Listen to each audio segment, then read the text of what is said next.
না, আশা করা যায় মোটামুটি ভালো মাছ পাওয়া যাবে।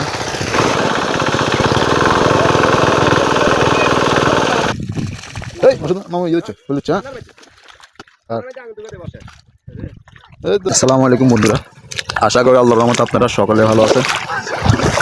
তো চলুন আপনাদেরকে দেখাই। ওই দেখেন, এখান থেকে আমাদের এখান থেকে মোটামুটি 2-3টা জমি পরে আমার এক খানা আছে, একটা নিচু জমি সেচ দিতেছে। ওখানে কী পরিমাণ মাছ পাওয়া যায় দেখি, আর মাছ আছে কিনা যায় দেখে আসি।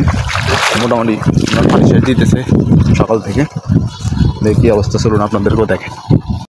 বন্ধুরা, গ্রামের দুইটা সিজন খুব সুন্দর এবং প্রাণবন্ত হয়।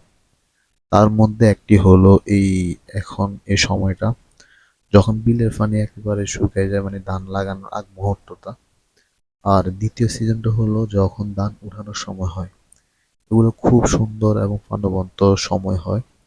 আর আমি জানি এই ভিডিওগুলো প্রবাসী ভাইরা আর যারা দীর্ঘদিন শহর বন্দরে আছেন বাট গ্রামে আসতেছেন না, তাদের স্মৃতিতে অনেক আঘাত দিবে, কারণ এই মুহূর্তগুলো ভুলার মতো না। আপনি গ্রামে না আসতে পারেন, বাড়িতে নাই আসতে পারেন, বাট এই মুহূর্তগুলো ভুলার মতো না। সবাই স্মৃতিতে আগলে ধরে রাখতে চায়। তো যাই হোক, চলুন আমরা মাছ ধরা দেখে আসি। বন্ধুরা, এখানে এখনো অনেক পানি দেখা যাচ্ছে, প্রায় ঘন্টাখানেক মতো লাগবে। আর আশা করা যায় মাছ পড়বে, যেহেতু বিলের একেবারে মাঝখানে। আমরা ঘন্টাখানেকের মধ্যে এখানে আবারও ব্যাক আসবো, সবাই আমাদের সাথে থাকো।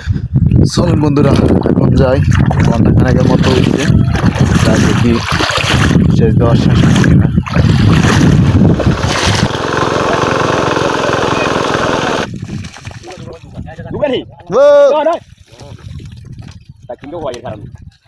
ওকে গান বানাবি?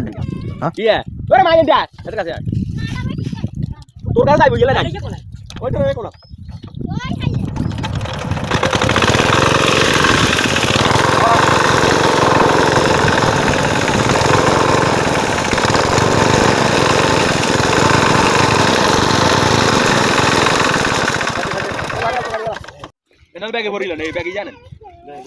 হিগো দৌড়ি এলাম। এই কিন্তু আছে, কিন্তু আছে।